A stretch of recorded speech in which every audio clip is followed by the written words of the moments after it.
ছোটবেলায় খেলনা আসছিল না, তাই বুড়া বয়সে খেললা মনের শখ মিটাম। হ্যালো, আসসালামু আলাইকুম বন্ধুরা। সত্যের মৃত্যু নেই নাটকের ৩৯ নাম্বার পর্বে আপনারা দেখতে পারবেন সালাউদ্দিনের সাথে তার আব্বার মিল হয়ে যাচ্ছে। তাহলে কি ৩৯ নাম্বার পর্বেই শেষ হয়ে যাচ্ছে সত্যের মৃত্যু নেই নাটকটি?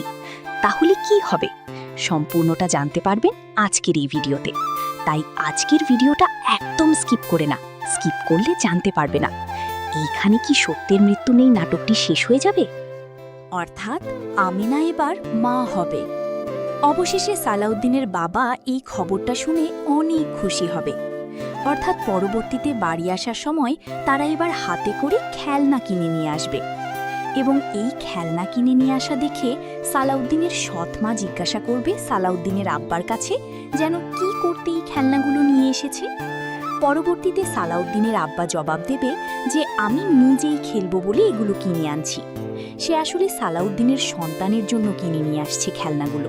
সে দাদা হবে এই খুশিতে খেলনাগুলো কিনে নিয়ে বাসায় আসছে। অন্যদিকে সালাউদ্দিন জানতে পারবে তার বাবা জানতে পারছে সে এবার বাবা হতে যাচ্ছে। অর্থাৎ এই খুশিতেই তার আব্বা তাদের বাসায় ডাকবে এবং তাকে জড়িয়ে ধরবে। আপনারা যারা সত্যের মৃত্যু নাটকটা দেখতে খুবই ভালোবাসেন, আমাদের ইউটিউব চ্যানেলে যারা নতুন আছেন অবশ্যই আমাদের ইউটিউব চ্যানেলটিকে সাবস্ক্রাইব করে দেবেন। তাহলে আমরা বুঝতে পারব আপনার কাছে সত্যের মৃত্যু নাটকটি দেখতে খুবই ভালো লাগে এবং পরবর্তীতে আরও পর্ব চাচ্ছেন আপনারা।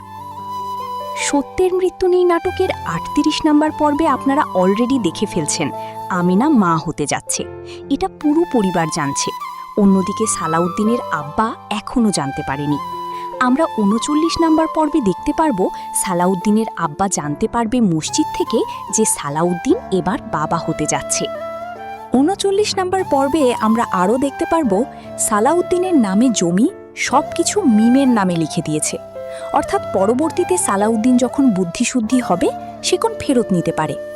সত্যের মৃত্যু নাই নাটকের ৩৯ নম্বর পর্বটা অনেক ধামাকা হতে যাচ্ছে। আপনারা যারা সবার আগে দেখতে চাচ্ছেন আমাদের ইউটিউব চ্যানেলে নতুন হয়ে থাকলে অবশ্যই সাবস্ক্রাইব করে দেবেন। আজকের ভিডিওটা এই পর্যন্তই। আল্লাহ হাফেজ।